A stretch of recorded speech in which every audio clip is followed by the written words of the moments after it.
tanda resesi yang paling real gitu ya, yang kita bisa lihat. Mungkin sekarang kita sering ya mendengar banyak layoff di mana di perusahaan-perusahaan, jadi banyak PHK, pengangguran meningkat gitu ya.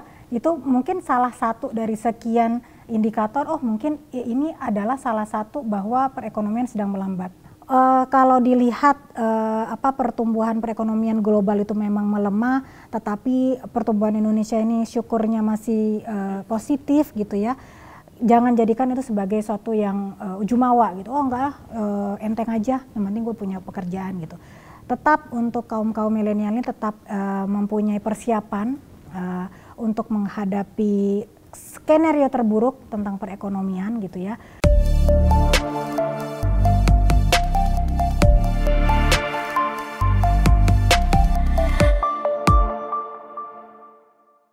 Hai Pinusian, bertemu lagi bersama aku Syafira Salsabila dan saya Anang Fajar dalam Pintalk News Podcast. Nah, buat Pinusian yang belum tahu apa sih Pintalk ini, jadi Pintalk adalah program news podcast dari pinusi.com yang akan membahas topik menarik di setiap minggunya.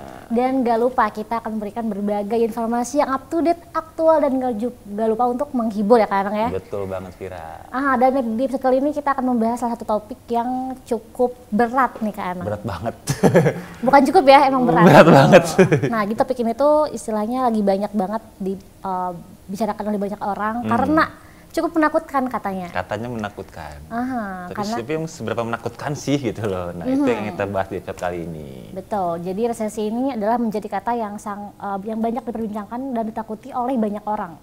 Bahkan tidak sedikit orang-orang yang kini tuh merasa was-was untuk menyambut tahun 2023. Seperti yang dilansir dari bfi.co.id, resesi adalah sebuah istilah yang digunakan untuk menggambarkan keadaan di mana perputaran ekonomi suatu negara berubah menjadi lambat atau buruk. Perputaran ekonomi yang melambat ini bisa berlangsung cukup lama, bahkan sampai tahunan. Akibat dari pertumbuhan produk domestik bruto atau PDB suatu negara menurun selama 2 kuartal dan berlangsung secara terus-menerus. PDB sendiri dapat diartikan sebagai aktivitas ekonomi suatu negara selama 1 periode. Jadi apabila suatu negara mengalami aktivitas ekonomi yang turun secara terus-menerus selama 2 periode, maka negara tersebut dapat dikatakan resesi. Oke, seperti yang dilansir oleh CNBC Indonesia, Presiden Jokowi menjelaskan perekonomian global saat ini dipenuhi ketidakpastian dan meminta semua kalangan masyarakat untuk waspada dan hati-hati.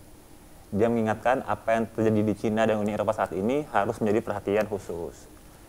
Cina kini menghadapi masa tergelap dalam hampir 5 dekade terakhir. Survei terbaru dari Reuters melibatkan 40 ekonom menunjukkan perekonomian Cina diperkirakan tumbuh 3,2% di tahun 2022 ini. Bahkan ini jauh dari target mereka yang mencapai 5,5%. Sementara itu, Eropa diperkirakan akan mengalami resesi di kuartal 1 2023. Berdasarkan hasil survei terbaru Reuters ke para ekonom. Artinya, dalam 2 bulan ke depan, Eropa memulai memasuki resesi jika prediksi itu benar. Waduh, cukup menakutkan ya, dari baca sedikit aja. Berarti gitu. Efeknya tingkat global ya, nggak cuma Indonesia ataupun Asia ya. Betul sekali Kak Anang. Okay. Nah, kayaknya sekarang kita akan berdiskusi ya Kak Anang ya, bersama salah satu dosen dari Universitas Budi Luhur, yang juga beliau istilahnya orang yang mungkin paham akan yang perekonomian, lebih memahami ini ya gitu. Lebih memahami ini daripada kita yang mungkin masih bingung resesi itu apa sih nih. Gitu. Dan kenapa harus terjadi di Indonesia gitu. Langsung saja kita panggilkan, ini dia Ibu Berlian Karlina. Berlian Karlina.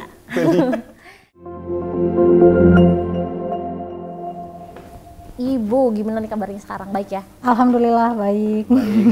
Dia ahli ekonomi tapi kelihatannya kayak itu ya, kayak anak-anak komunikasi. Kayak gitu loh, kayak fashion stylist Jabers. Iya, kelihatan ya. Oke, Ibu, di sini kan kita mau bahas tentang resesi nih. Resesi. Gitu. Berarti di sini Ibu sudah sering dong membaca banyak artikel mungkin yang bermunculan tentang resesi kali ini.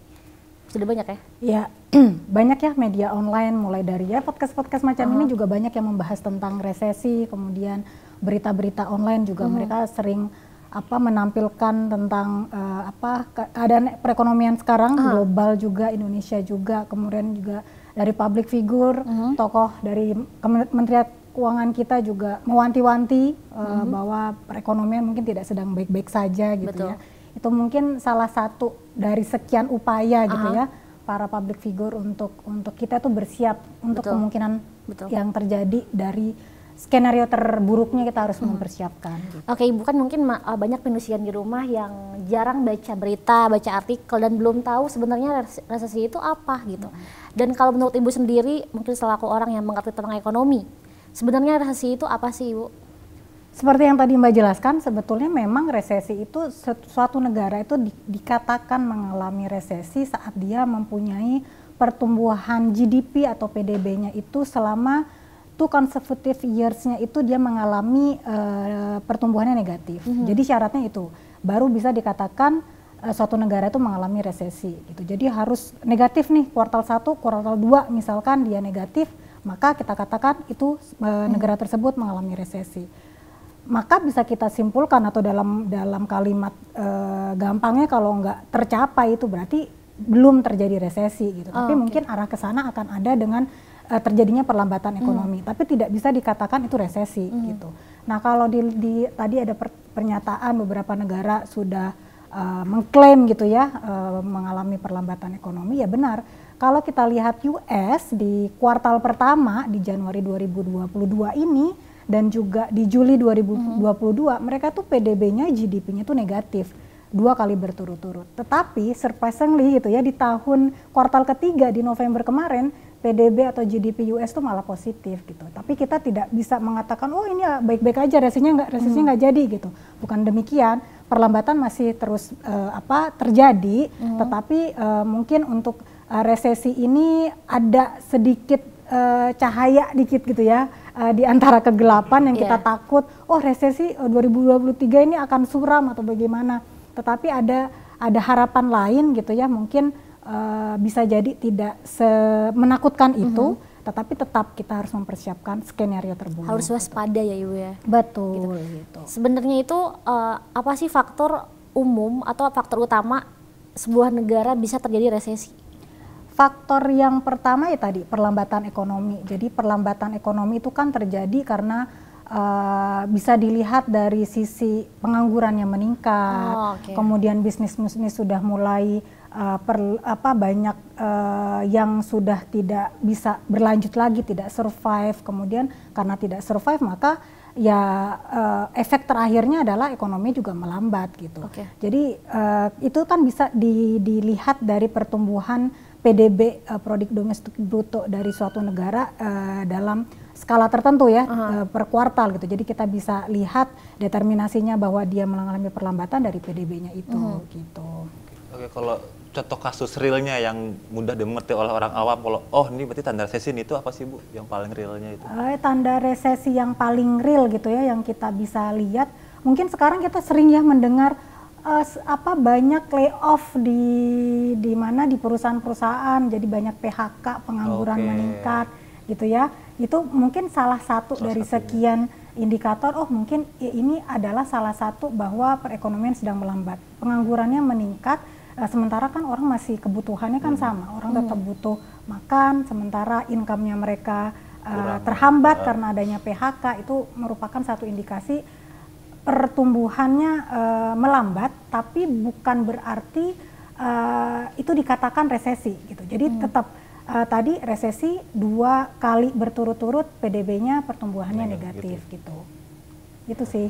Oke, berarti bisa dijumpai karena hal-hal yang istilahnya itu cukup umum ditemukan, tapi kalau disatuin se-Indonesia jadi bisa mengakibatkan resesi ya Bu ya? Betul gitu. Jadi kalau kita lihat ya, kalau Indonesia ini kalau kita bandingkan dengan negara lain yang tadi saya katakan, US itu kan PDB-nya negatif dari 2 kali berturut-turut. Kalau Indonesia ini memang selama 1 tahun ini, kita di November 2022 sekarang, selama 1 tahun, Desember 2022, selama 1 tahun ini pertumbuhan PDB kita nih positif gitu ya. Jadi kalau dibandingkan dengan negara lain, kita tuh termasuk salah satu negara yang kuat gitu. Ya, yang lainnya lagi negatif, PDB-nya kita positif dengan range PDB-nya tuh di atas 5%. Bahkan yang November 2022 ini 5,2% gitu ya, sangat tinggi gitu. Jadi kalau Indonesia ini kalau kita lihat ya di sekitar memang lebih kuat dari yang lain. Kenapa sih kok bisa kuat gitu ya? Padahal yang lain ini sedang nggak baik-baik aja gitu ya. Kalau kita lihat berita di UK tuh bahkan banyak yang kelaparan, orang yang homeless itu dia nggak bisa makan. Tapi kita lihat sekarang, alhamdulillah kita masih bisa makan, kita masih bisa begini gitu ya. Jadi memang kita itu salah satu negara yang kuat dari sisi ekonomi karena kita sisi komoditasnya sangat kuat. Penduduk kita kan 220 juta ya, lebih dari 220 juta jiwa, itu melambangkan atau mengindikasikan pertumbuhan ekonomi, karena semakin banyak populasinya maka semakin banyak semakin besar potensi perekonomian itu akan tumbuh gitu. Jadi komoditas dari sisi komoditas itu memberikan kontribusi lebih dari separuh terhadap PDB gitu. Makanya kita masih survive nih. Sebenarnya Ibu, resesi itu tuh adalah hal yang biasa dijumpai oleh suatu negara atau memang sebuah tolak ukur atas kegagalannya perekonomian suatu negara? Kalau dibilang biasa, nggak biasa juga, karena resesi itu kan perlambatan pertumbuhan ekonomi. Jadi nggak bisa kita katakan nggak apa-apa, biasa aja, kita santai, nggak bisa kita katakan biasa. Tetapi bukan juga kita jadi panik gitu ya, over panik. Jadi kita ketakutan tapi nggak punya action apa-apa gitu. Overthinking doang. Overthinking doang, tapi kita nggak ada. Ini kalau kejadian A saya harus apa, kejadian B saya harus apa. Jadi harus punya skenario tadi. Tetap resesi itu merupakan suatu tanda bahwa pertumbuhan sedang melambat. Kita tidak perlu terlalu panik, tetapi harus mempersiapkan apa yang harus kita lakukan. Betul. Gitu. Nah, kalau kita bicara soal buruknya ekonomi, saya jadi ingat tahun 98 yang kita kena krisis moneter. Mungkin Vera belum lahir waktu itu ya, 98. Belum. Ada krisis mon dulu kan, 98. Kalau sama resesi ini bedanya apa sih, Bu? 98, kebetulan 98 itu saya masih SD tuh. Saya juga SD. 98 itu krismon ya kita bilangnya waktu dulu. Krisis moneter gitu. Harga-harga naik semua gitu. Itu bedanya kalau dulu itu kan inflasi, itu dipicu oleh inflasi. Jadi semua harga naik, melambung tinggi. Kemudian harga rupiah terhadap USD itu naik 600%, bisa dibayangkan kita baru naik berapa kemarin dari 13.000 ke 16.000 itu kita udah soundingnya kayaknya wah gawat nih. Kita nggak tahu di negara lain USD-nya juga lebih tinggi. Kita masih survive gitu dengan sekarang 16.000 nih USD. Waktu itu 98 itu 600% kenaikannya. Bisa dibayangkan dari 8.000 per USD within 3 months, selama 3 bulan itu dia naik ke 16.000. Jadi barang-barang itu jadi super mahal, ditambah lagi tahun 98 kan ada guncangan politik, jadi udah semuanya menyatu. Kompleks. Jadi terjadilah krismon itu, orang makin susah mau beli sesuatu makin mahal, jadi ya itu ada kontraksi di situ ya perekonomian. Nah kalau kita lihat sekarang, sama nggak antara 98 dengan sekarang? Mungkin perlambatannya, saya katakan perlambatannya mungkin sama, tetapi berangkatnya itu berbeda. Kalau kita kan ini terjadi sekarang ini kan awalnya dari COVID ya. COVID di tahun 2020 kita disuruh di rumah, nggak boleh keluar ini, pokoknya di rumah WFH, nggak ada kegiatan gitu. Kalian bisa bayangkan saat orang-orang sudah suruh di rumah, bisnis itu apa kabar tuh gitu ya. Ya mungkin kita masih beruntung bisa masih kerja di rumah. Apa kabar orang-orang yang dia harus hadir ke tempat kerja untuk dapat uang gitu. Karena adanya pembatasan itu mereka jadi nggak dapat uang gitu. Dan juga bisnis-bisnis yang biasanya dikunjungi oleh visitor nggak ada yang datang karena nggak boleh keluar katanya kan. Gitu. Mall-mall gitu kan jadi kayak pariwisata juga pariwisata banyak gitu lini bisnis yang mereka terdampak. Nah dari situ kan ada suatu kontraksi ya. Jadi bisnis itu dia mau survive tetap mau menggaji karyawannya, tapi dia nggak punya pemasukan. Seberapa lama dia akan bertahan gitu? Dia punya saving berapa lama untuk menggaji gitu kan? Akhirnya yang nggak survive, yang nggak punya banyak duit, akhirnya kolaps kan? Dia bangkrut, PHK, yang PHK nggak dapat duit, kebutuhan tetap sama. Nah itu yang mengakibatkan kontraksi gitu ya, yang orang-orang yang terimpact gitu ya. Kalau mungkin kita masih bisa WFH itu masih belum merasakan gitu. Jadi kalau kita bandingkan antara 98 dan sekarang mungkin berangkatnya itu berbeda gitu. Tapi bedanya lagi kalau 98 itu karena faktor dari inflasi tadi, kenaikan harga gitu ya, dan juga USD terhadap rupiah terhadap USD juga naiknya fantastis. Kalau sekarang kita lihat udah relaksasi ya, kita bisa podcast di sini, terus kita bisa ke mall sekarang tapi tetap dengan prokes gitu ya. Jadi ada relaksasi untuk kegiatan tuh bisa mulai Jalan kembali lagi, normal normal lagi. Impact-nya adalah saat bisnis itu yang awalnya dia tutup atau dia membatasi produksinya gitu, yang tadinya dia misalkan produksi baju 100.000 pieces selama COVID, dia mungkin membatasi 1.000 pieces gitu kan. Nah, saat ini sekarang sudah mulai normal, orang-orang sudah mulai bereuforia, pengen baju baru, pengen traveling gitu kan, pengen healing, nonton konser gitu. Itu menjadi ada set impact lain. Demand-nya ada, supply-nya nggak ada. Ada permintaan, orang mau beli baju, tetapi bajunya belum siap untuk produksi sebanyak itu. Efeknya adalah harganya naik.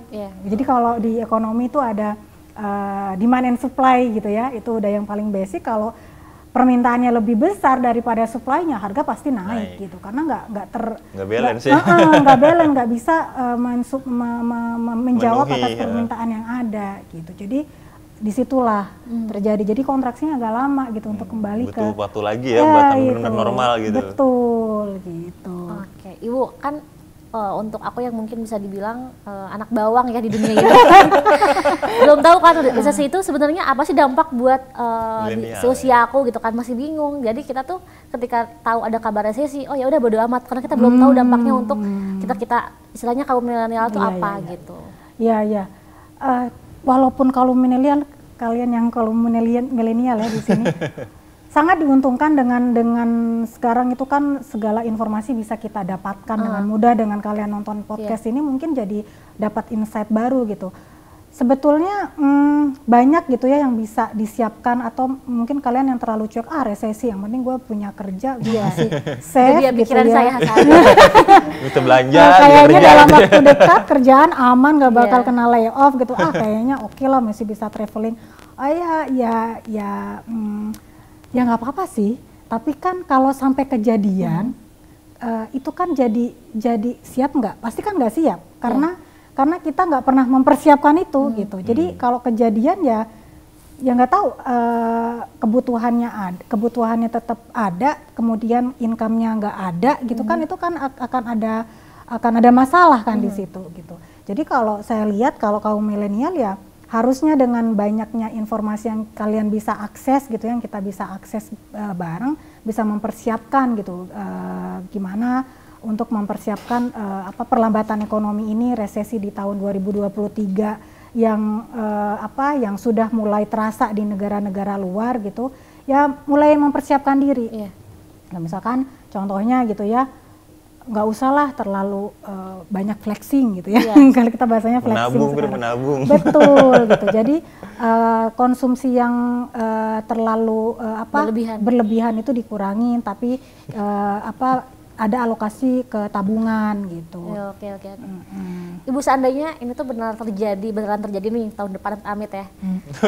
Dampak yang paling kerasa untuk kaum milenial tuh apa sih selain di PHK ya? Oh ya, kalau kaum milenial ya, kaum milenialnya saya asumsikan baru kerja gitu ya. Iya, baru kerja. Atau masih sekolah satu gitu, dia tapi punya pendapatan lain gitu, kerja freelance gitu ya.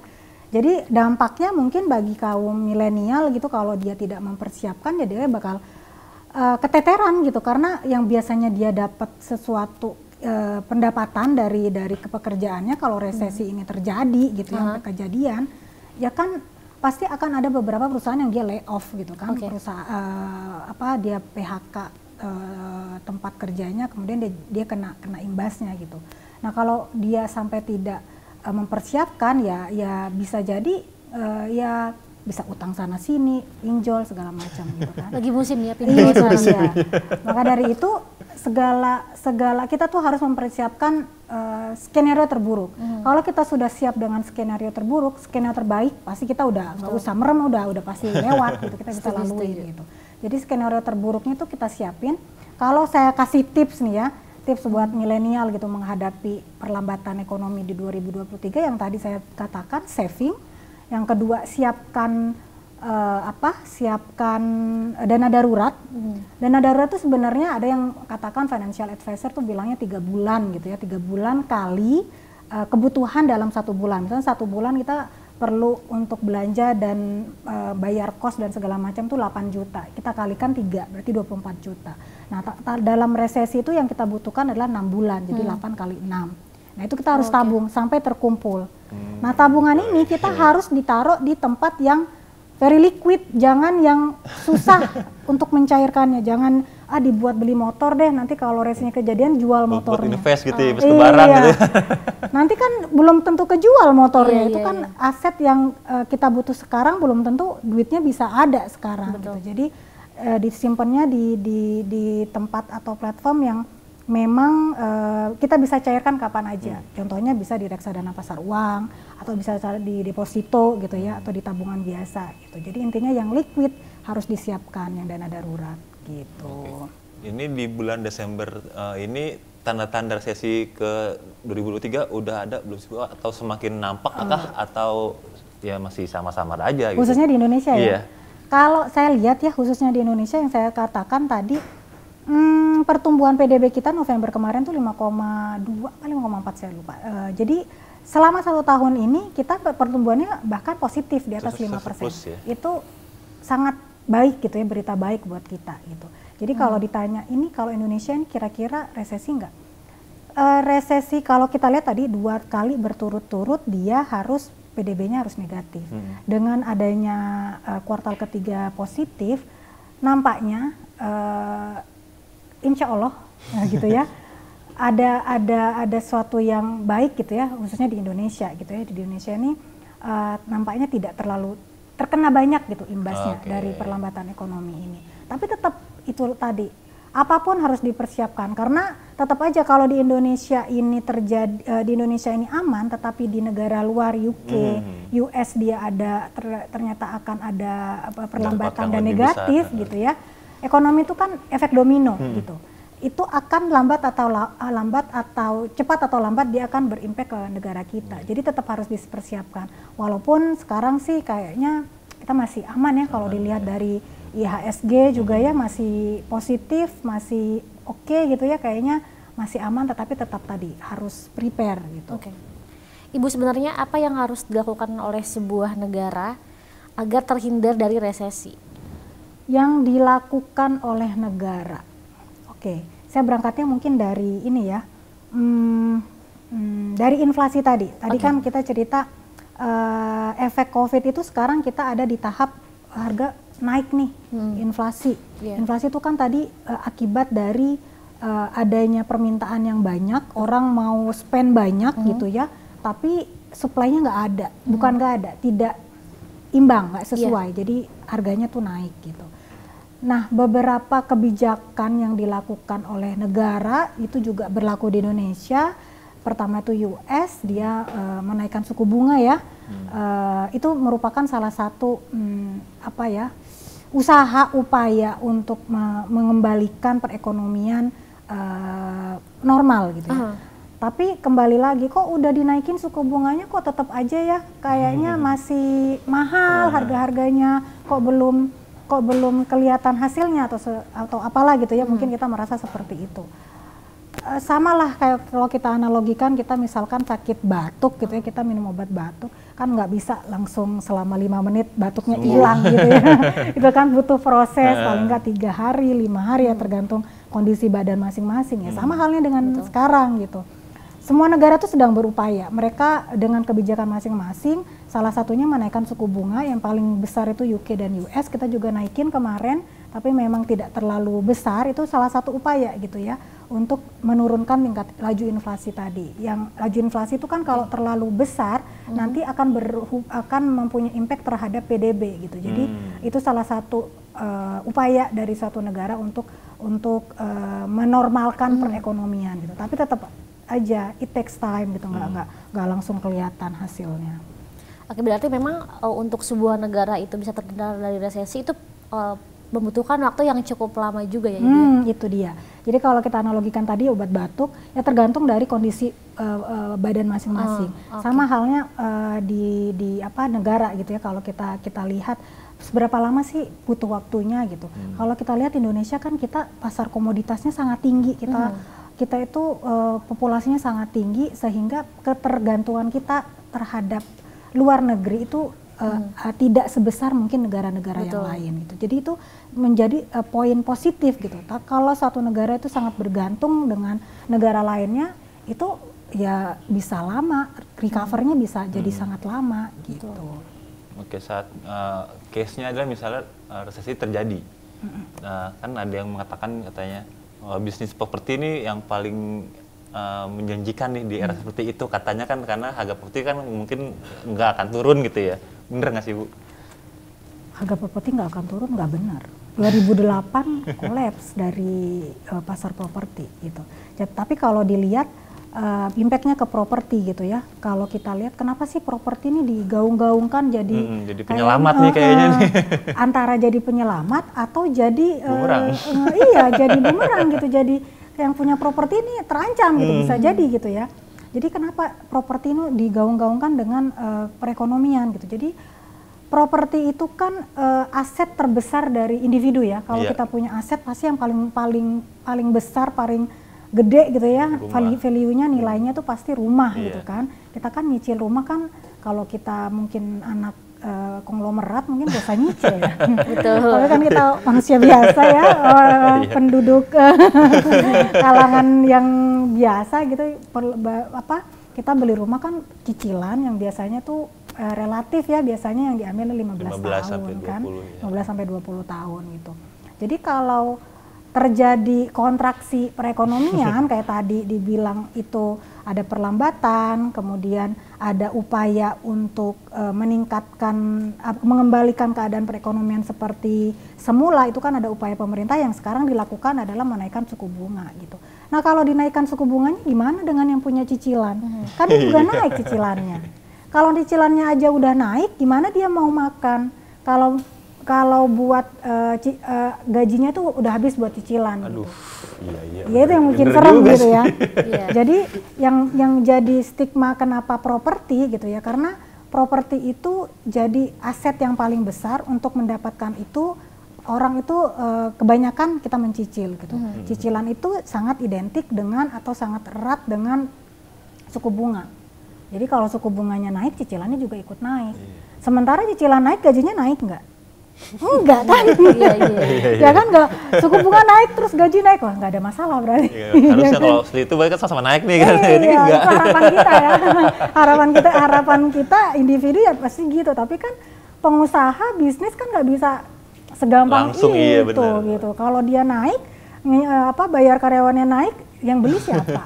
Berarti naikin harga. Ini ekonomi itu adalah efek domino. Kompleks, satu kena semua. akan kena pada waktunya gitu. Oke. Ibu kalau boleh tahu, sebenarnya di Indonesia itu tuh ada isu resesi itu apa memang sudah pasti akan resesi atau memang masih diamang-amang kayak masih kemungkinan? Kalau khusus di Indonesia masih kemungkinan. Kalau pertanyaannya pasti atau mungkin, itu masih mungkin. Artinya kalau mungkin kan berarti ada kemungkinan untuk tidak gitu ya. Tapi kalaupun terjadi gitu ya, kalaupun terjadi itu kan resesi itu kan dilihat dari pertumbuhan PDB. PDB itu kan per kuartal ya. Jadi kalaupun terjadi resesi itu kita bisa lihat paling tidak di pertengahan 2023. Di PDB Januari 2023 dan di Juli 2023. Ini kalau mereka negatif maka kita resesi. Januari dan Juli 2023 kalau negatif resesi. Tapi kita lihat lagi, mungkin nggak negatif gitu ya. Kita lihat lagi yang November 2022 aman kok 5,4, 5, sekian persen di atas 5%. Artinya untuk ke negatif itu ya memang ada mungkin, kemungkinan selalu ada. Tetapi untuk ke sana rasanya jauh gitu jauh, ya. Jadi kalau di Indonesia sendiri kita masih ada cahaya terang gitu ya, kayaknya masih bisa survive, masih bisa ekonomi masih terus tumbuh gitu.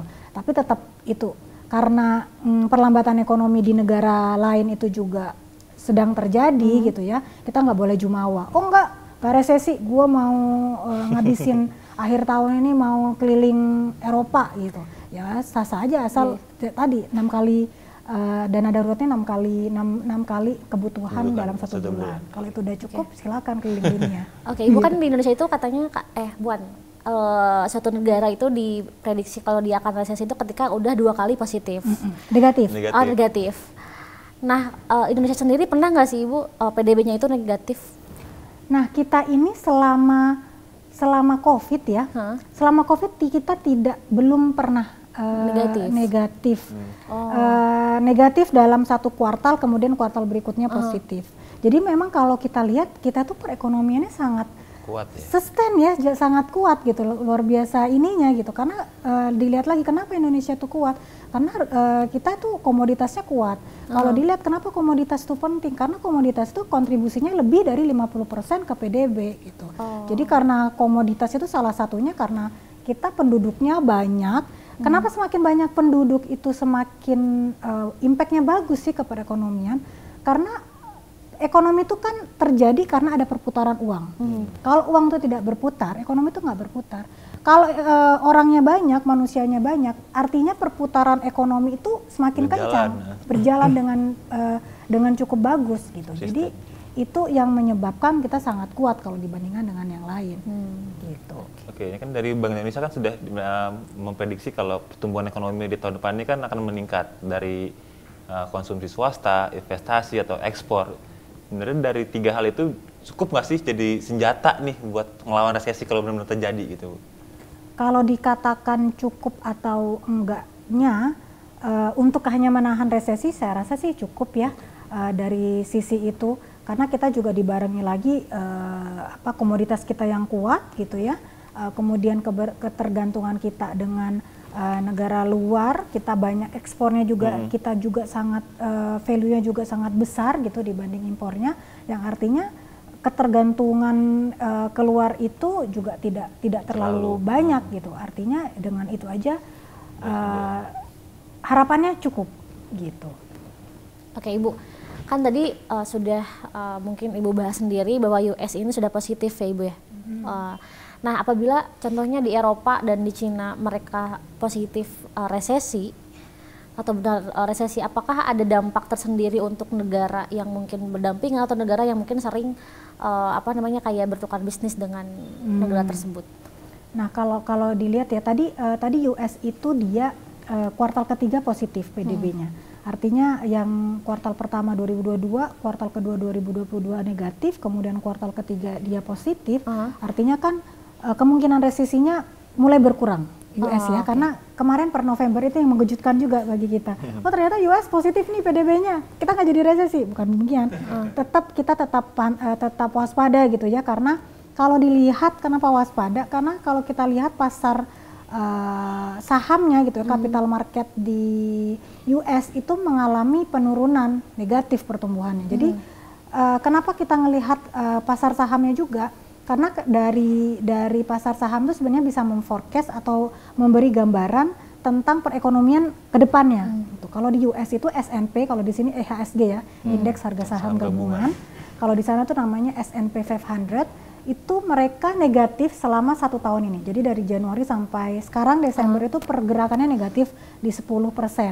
Kalau Indonesia, IHSG kita, Indeks Harga Saham Gabungan kita, selama Januari sampai dengan Desember saat ini itu belum negatif, jadi masih positif. Yang artinya kalau kita forecast tentang pertumbuhan perekonomian ke depan, insya Allah masih aman. Tapi US, China, walaupun US tadi saya katakan PDB-nya kuartal ketiga itu positif, tapi kalau dilihat dari capital marketnya S&P-nya itu negatif. Yang artinya mereka sedang tidak aman, walaupun terakhir mereka positif PDB-nya gitu. Jadi yang perlu dipantau memang beberapa selain PDB tadi, yaitu adalah capital marketnya. Karena kalau tadi pertanyaannya ada nggak impact ke kita, pasti ada gitu. Sedikit atau banyak itu akan mempunyai impact, karena kan perekonomian itu kita itu secara global kita kan membutuhkan support dari negara lain gitu ya, dalam kebutuhan konsumsi sandang pangan papan gitu ya. Tapi syukurnya Indonesia ini walaupun kita adalah kebutuhan dengan negara luar, tapi tidak yang banyak atau tidak pada sisi yang urgensi gitu. Efeknya pasti akan ada, tetapi mungkin tidak akan banyak. Jadi tidak menjadikan satu indikator yang masif gitu ya untuk perlambatan ekonomi. Betul. Gitu sih. Saat resesi terjadi di sebuah negara atau di Indonesia khususnya, sektor usaha mana sih Bu yang paling terdampak nantinya, yang udah pasti kena nih jadi korbannya ya?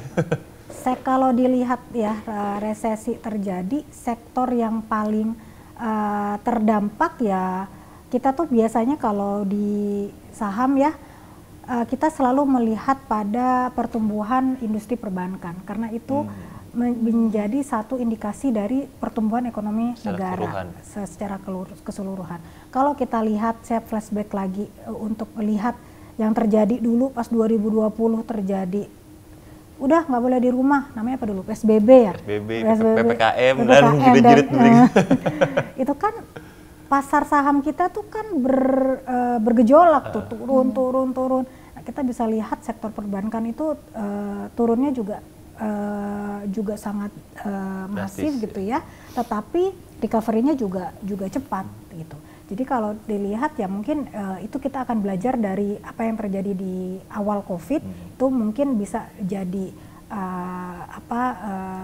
suatu acuan gitu kalau itu bisa terjadi. Jadi bayangan betul. Apa sektor-sektor apa saja yang mungkin akan banyak terdampak, salah satunya itu sih perbankan.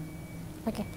Ibu, aku kan pernah baca juga di salah satu artikel katanya kalau salah satu untuk menghadapi resesi itu katanya harus mempersiapkan banyak uang tunai. Tuh. Kalau saya boleh tahu tuh kenapa harus seperti itu? Kenapa uang di rekening katanya kurang aman kalau lagi resesi? Kenapa tuh Bu? Gini, kenapa harus uang tunai, cash gitu ya, liquid?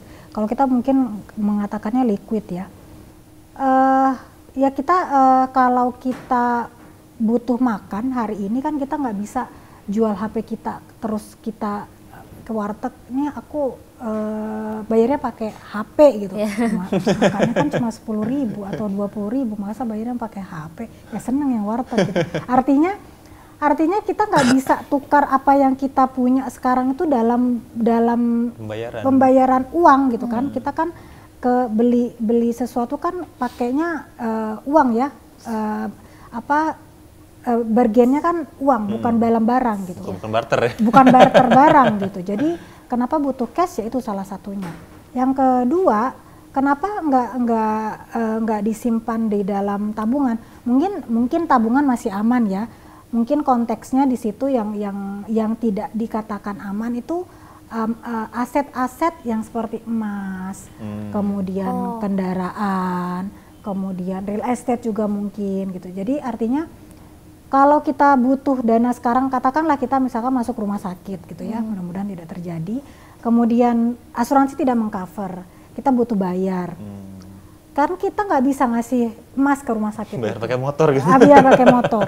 Kita bawa emas 1 kilo gitu misalkan ya, atau bawa apa gitu ya dalam bentuk barang kemudian kita bayar, kan nggak mungkin. Mereka kan cuma butuh dana cash. Sementara kita mau jual barang itu ke dalam bentuk cash itu kan perlu waktu. Perlu waktu, nggak semua orang butuh. Sementara dalam keadaan yang susah, ngapain orang beli emas, gitu kan? Kalau kecuali kita anak konglomerat gitu yang tadi gitu ya. Ke daya beli ya. Gitu. Jadi lihat untuk saat di masa-masa sulit itu orang itu nggak akan beli sesuatu yang mereka nggak butuhin. Pasti mereka akan beli yang benar-benar dibutuhin. Prioritasnya. Gitu. Jadi untuk mengubah itu ke dalam duit yang liquid yang benar-benar bisa kita konsumsikan itu butuh waktu. Makanya memang disaraninnya kita nabungnya ke dalam bentuk yang liquid gitu. Salah satunya mungkin ditaruh di bank, tabungan biasa masih aman gitu. Tapi jangan dalam bentuk aset-aset yang susah dicairinnya. Gitu. Oke. Kalau dalam case-nya resesi dan kita kaitkan ke UMKM. UMKM ini apakah nanti dia menjadi salah satu yang terdampak atau justru menjadi penyelamat perekonomian Indonesia, Bu? Kalau kita lihat ya pertumbuhan UMKM di Indonesia ini juga cukup masif dan pertumbuhannya juga sangat bagus gitu ya.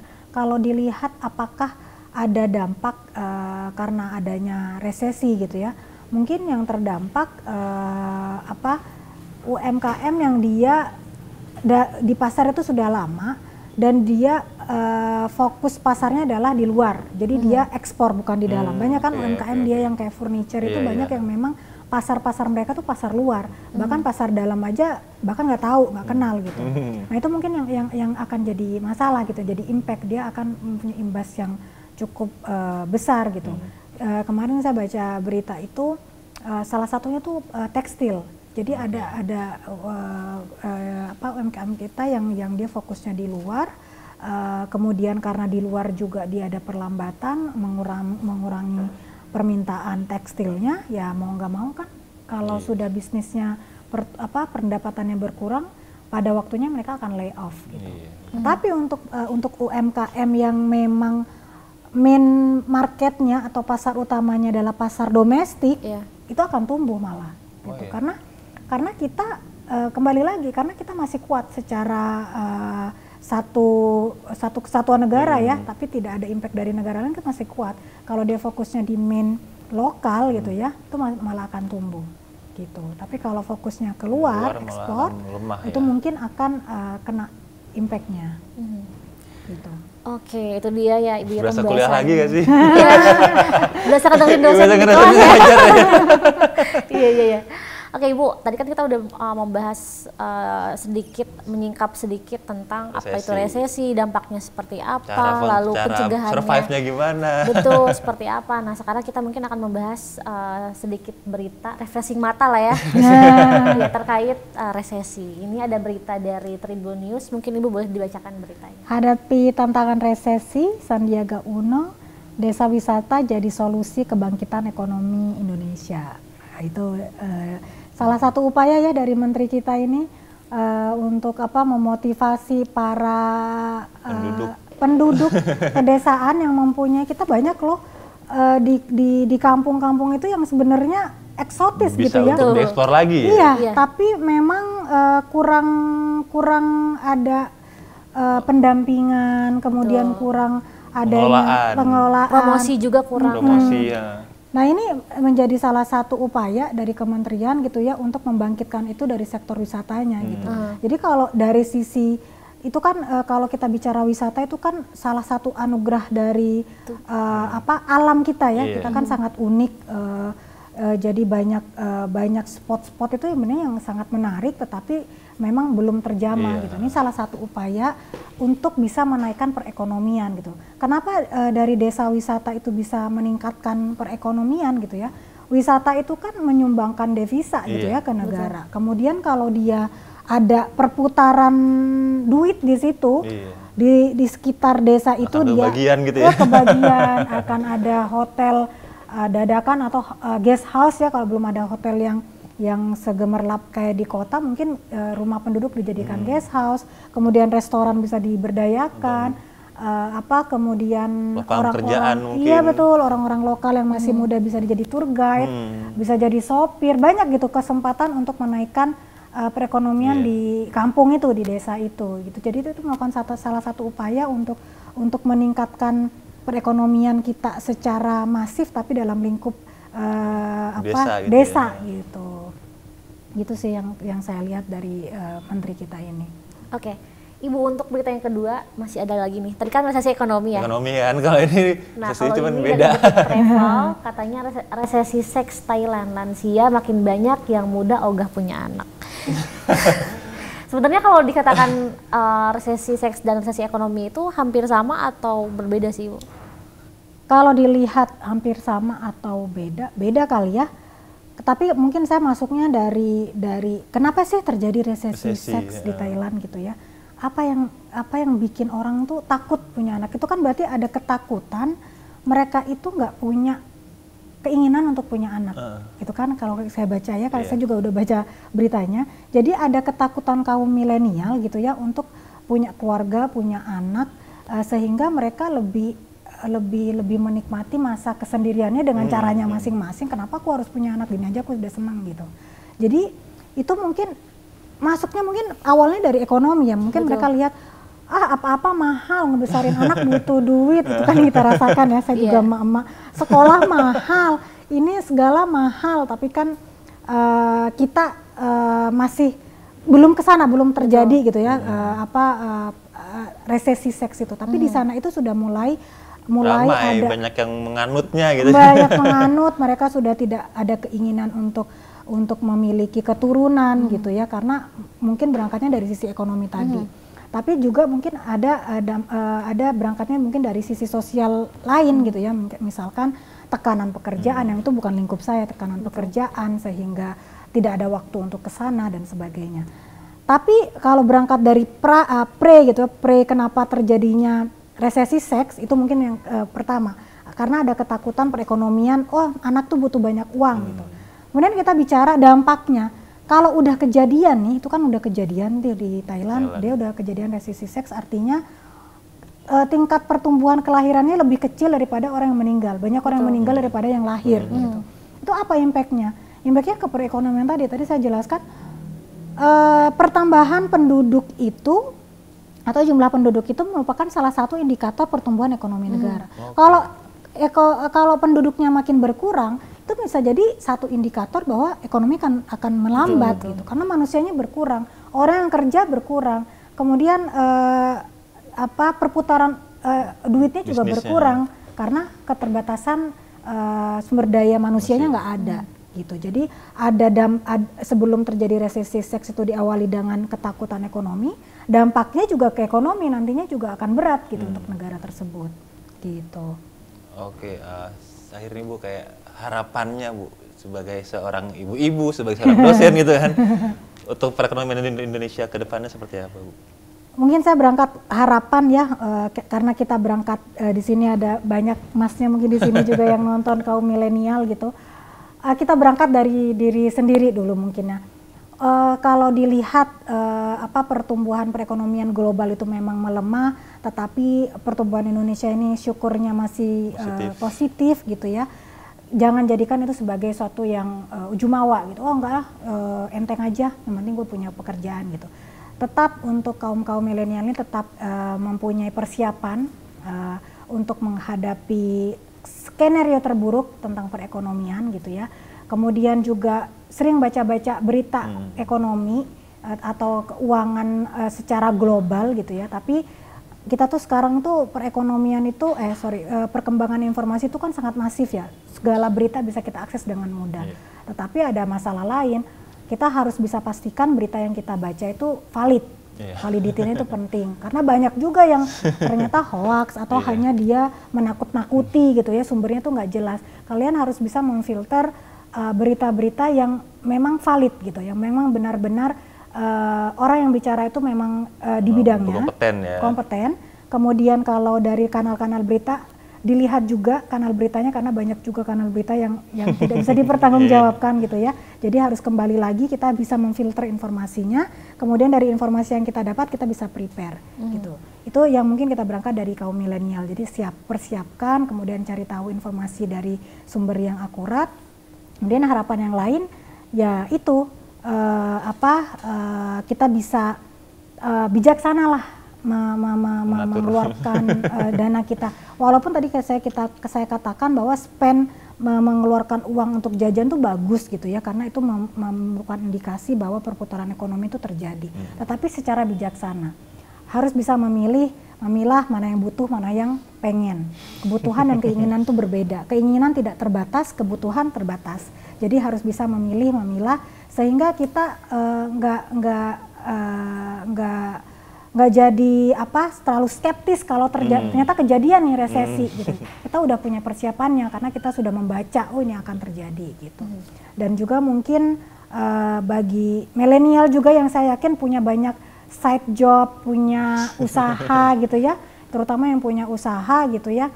Ya memang sekarang mungkin ada sedikit kontraksi, perlambatan ekonomi, tetapi bisa memilah dari sisi strategi apakah meminimalisir produksi atau biaya expense yang lain yang bisa diminimize, yang bisa dikurangin sehingga bisnisnya masih tetap berjalan.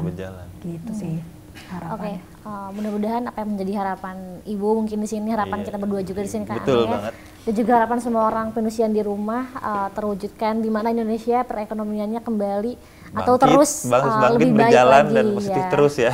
Amin. Gitu. Untuk Ibu terima kasih Ibu ya atas Terima kasih waktunya. Ibu udah hadir, sukses terima kasih, terus. Sylvia. Semoga Enak lancar banget ya studi ngejelasinnya. S3-nya. Terima kasih ya. Betul. Oke Ibu, mungkin ini saja dari episode kita kali Iya. ini, dan juga untuk penusian di rumah jangan lupa untuk terus saksikan podcast Pintalk. kita juga, Pintalk. Dan juga jangan lupa untuk like, comment, and Subscribe dan follow semua akun sosial media pinusi.com di bawah ini. Oke, sampai jumpa lagi di episode selanjutnya. Dadah. Bye-bye.